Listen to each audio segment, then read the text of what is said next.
তুষারপাত বরফখণ্ড দ্বারা ঘিরে থাকা সরু রাস্তা দিয়ে গাড়ি চলছে। জানালা দিয়ে আসা ঠান্ডা দমকা হাওয়া শীতের তীব্রতা জানান দিচ্ছে, কিন্তু বাহিরের কনকনে ঠান্ডা থাকার পরও গাড়ির পরিবেশ এখন গরম। তার কারণ হলো মেঘ। মেঘ রাগে দাঁত কটমট করে আদ্রিয়ানের দিকে তাকিয়ে রয়েছে। চোখ মুখ দেখে স্পষ্ট বোঝা যাচ্ছে রাগ আর জেদের বশবর্তী হয়ে সে হয়তো এখনই আদ্রিয়ানকে খুন করে ফেলবে। কিন্তু মেঘের রাগকে ভয় না পেয়ে বরং মিটমিট করে হাসছে। মেঘ রাগে দৃষ্টিতে তাকিয়ে বলে, আদ্রিয়ান স্যার, আপনি কি করে জানলেন মালিহা কালো আর হাতির মতো মোটা? আপনার সাথে ওর কি দেখা হয়েছে? নিজের বউয়ের নামে এমন মিথ্যা অপবাদ দিতে লজ্জা করে না আপনার?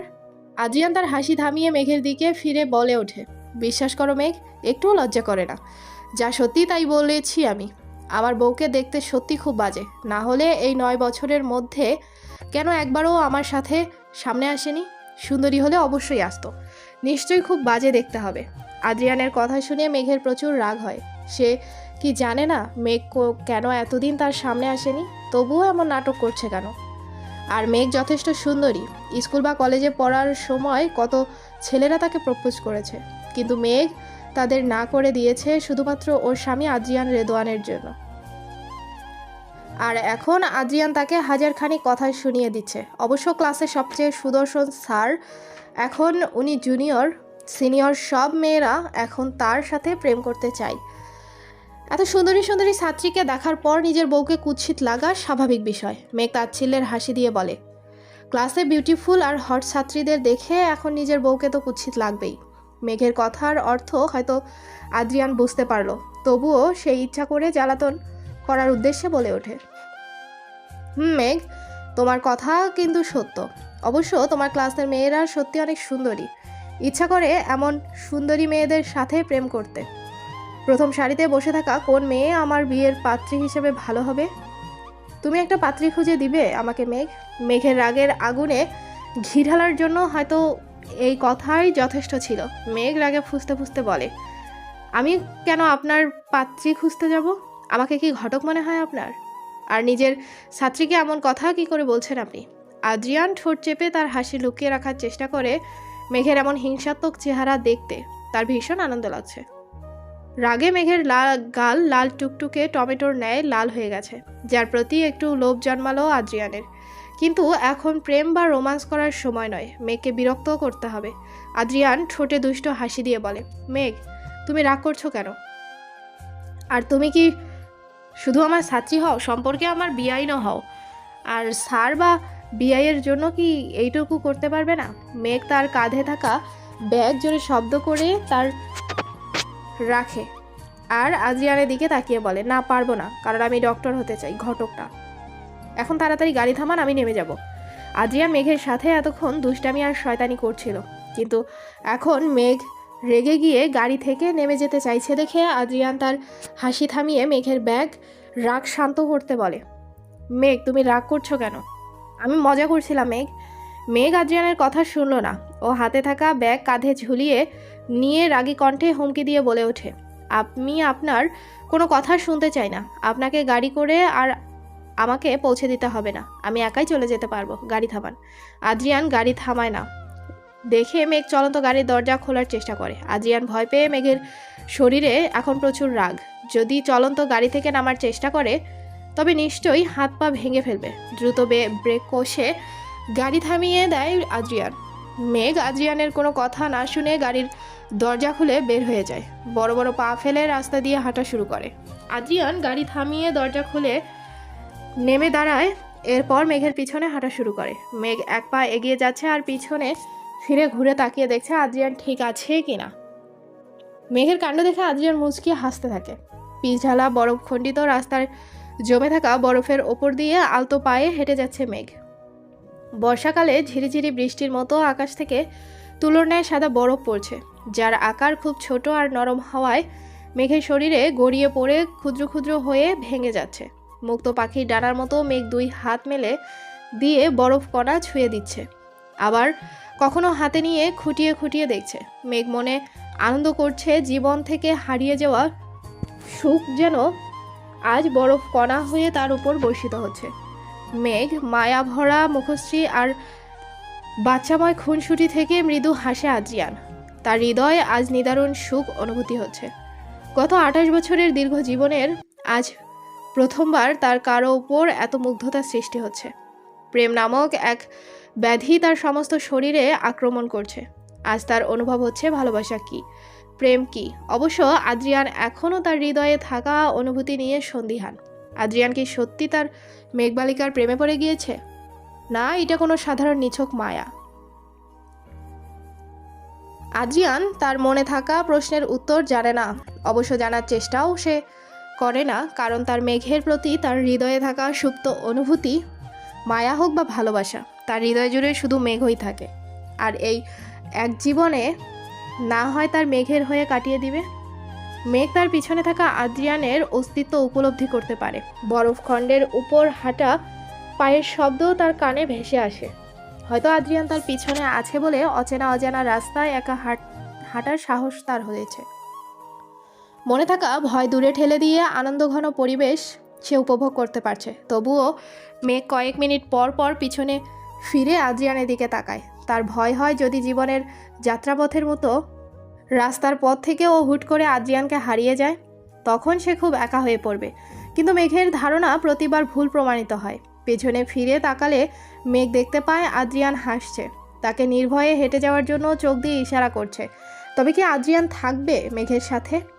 শুধু রাস্তা নয়, বরং সারা জীবন তার ভয় আর কষ্ট দূর করে আসার আলো হয়ে। মেঘ হয়তো চায় আদ্রিয়ান থাকুক। মেঘ সব ভয় বিপদ কাটিয়ে সফলতার উঁচু পাহাড়ে উঠবে। তখন যেন ঠিক এমন করে আদ্রিয়ান তার পিছনে দাঁড়িয়ে থাকবে, মেঘের মনে সাহস দিবে।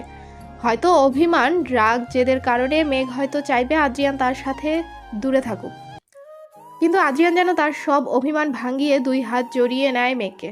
আদরে যত্নে ভালোবাসায় সব দূরত্ব কমিয়ে ভালোবেসে আবার মেঘের কাছেই ফিরে আসে। কনকনে শীতল বাতাসে আবহাওয়া অত্যাধিক ঠান্ডা হয়ে যায়। বেশ দীর্ঘক্ষণ যাবৎ রাস্তায় হাঁটার কারণে মেঘের এখন শীত করছে। মেঘ তার 2 হাত দিয়ে তার বাহুদয় জড়িয়ে ধরে শীতে ক্ষণে ক্ষণে তার শরীর কেঁপে উঠছে। তাছাড়া বরফখণ্ড শরীরে পড়ে গেলে যাচ্ছে, বিধায় তার সোয়েটার ভিজে যাচ্ছে। আদ্রিয়ান হয়তো খেয়াল করলো, সে বুঝলো মেঘের শীত করছে। আদ্রিয়ান তার হাঁটার গতি বাড়িয়ে দেয়, বড় বড় পা ফেলে মেঘের কাছে গিয়ে পৌঁছায়। এরপর পেছন থেকে মেঘের পরনে জামা টান দিয়ে ধরে তাকে নিজ দিকে ঘুরিয়ে নেয়।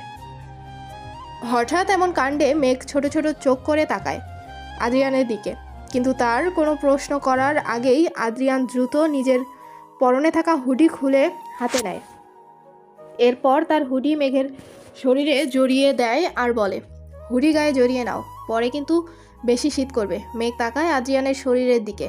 তার পরনে খুব হালকা আর সফট শার্ট, যা এই শীতল পরিবেশে পরে থাকার জন্য যথেষ্ট নয়। অথচ সে নিজের গায়ের হুডি মেঘকে দিয়ে দিল। মেঘ প্রশ্ন করে ওঠে, আপনার কি শীত করবে? শরীরের শার্ট ছাড়া অন্য কিছু পরনে নাই আপনি? এই ওয়েদারের সাথে মানিয়ে নেওয়ার অভ্যাস আমার আছে। আমি বিগত 9 বছর ধরে এখানে থাকি, আর তুমি নতুন এসেছো।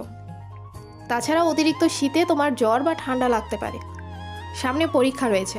মেঘ আর কথা বলল না, সে আবার হাঁটা শুরু করলো। আদ্রিয়ান তার কয়েক পা পিছিয়ে রয়েছে।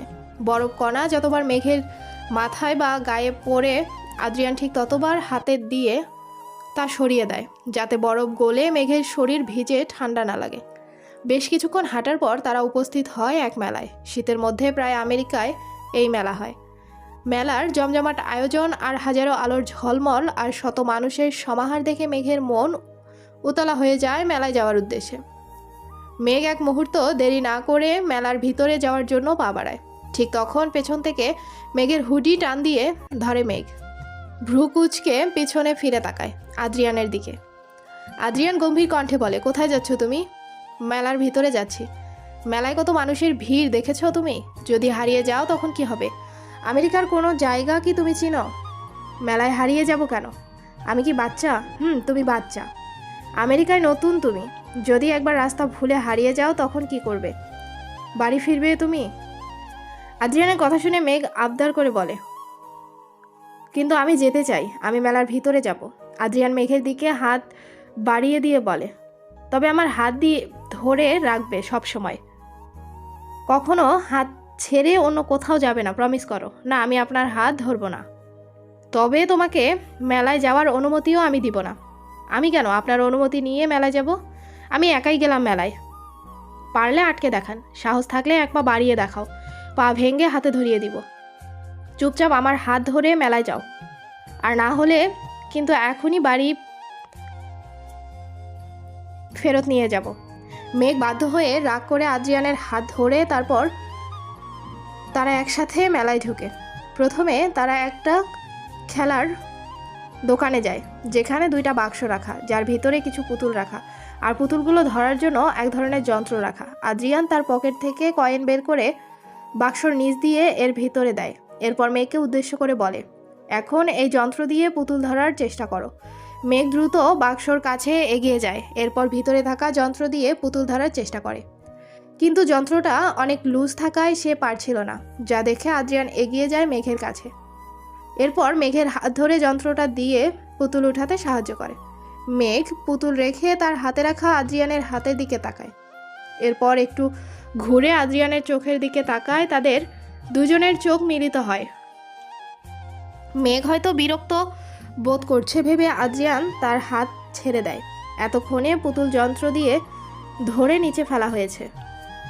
মেঘ দেখে পুতুল নিচে পড়ে গেছে, তাই সে দ্রুত পুতুল তুলে নেয়।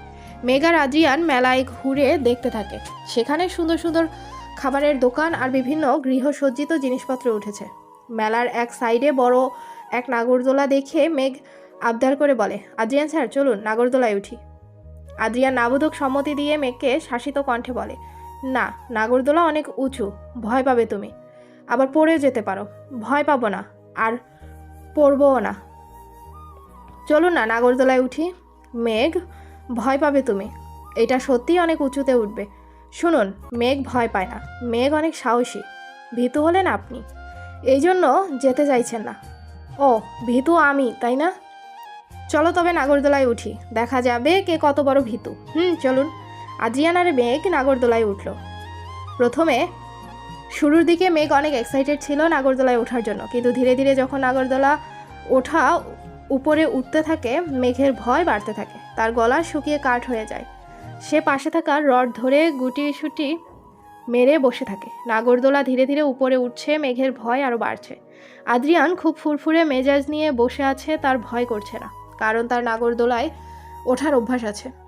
মামা মামির সাথে ছুটির দিনে প্রায় সে বিভিন্ন জায়গায় বেড়াতে যেত, আবার একা একা কখনো আমেরিকার বিভিন্ন মেলা ঘুরতে গিয়ে নাগরদোলায় উঠত। আদ্রিয়ান খুব সাধারণ বিষয়ে ভয় পায় না। মেঘ ভয় পেয়ে তার এক হাত দিয়ে আদ্রিয়ানের হাত চেপে ধরে রাখে, যার ফলে তার চোখ, হাতের নখ আদ্রিয়ানের হাতের কনুইয়ে লেগে রক্ত বের হয়ে গেছে। আদ্রিয়ান পাশ থেকে তাকিয়ে দেখে মেঘ ভয়ে চোখ মুখ খিচে বন্ধ করে বসে আছে। সে জানতো মেঘ ভয় পাবে, তাই আগে থেকেই সাবধান করছিল নাগরদোলায় না উঠতে, কিন্তু মেঘ শুনল না। আদ্রিয়ান মেঘের ভয়ার্ত মুখ দেখে হাসল। মেঘ একবার চোখ খুলে তাকিয়ে দেখে আদ্রিয়ান তার দিকে তাকিয়ে মিটমিট করে হাসছে, যা দেখে মেঘ সাহস দেখায় না, মিথ্যা অভিনয় করলো। এরপর নাগরদোলার উপর থেকে নিচু হয়ে মাটি দেখার চেষ্টা করে। নাগরদোলায় এখন মাটি থেকে অনেক উপরে রয়েছে, যা দেখে আরও ভয় পায়। আদ্রিয়ানের মেঘের থুতনি ধরে তার দিকে ফেরায়, এরপর মেঘের মাথা তার বুকের সাথে চেপে ধরে। মুষ্টিবদ্ধ করা রাখা হাত তার হাতের ভাঁজে নিয়ে শক্ত করে ধরল, চোখ দিয়ে ভয় না পাওয়ার ইশারা করলো। মেঘ ভয়ে আদ্রিয়ানের বুকে মুখ গুজে। আদ্রিয়ান মৃদু হেসে মেঘের চুলের সাইড দিয়ে হাত নিয়ে গিয়ে বাহু ধরে শক্ত করে চেপে ধরল।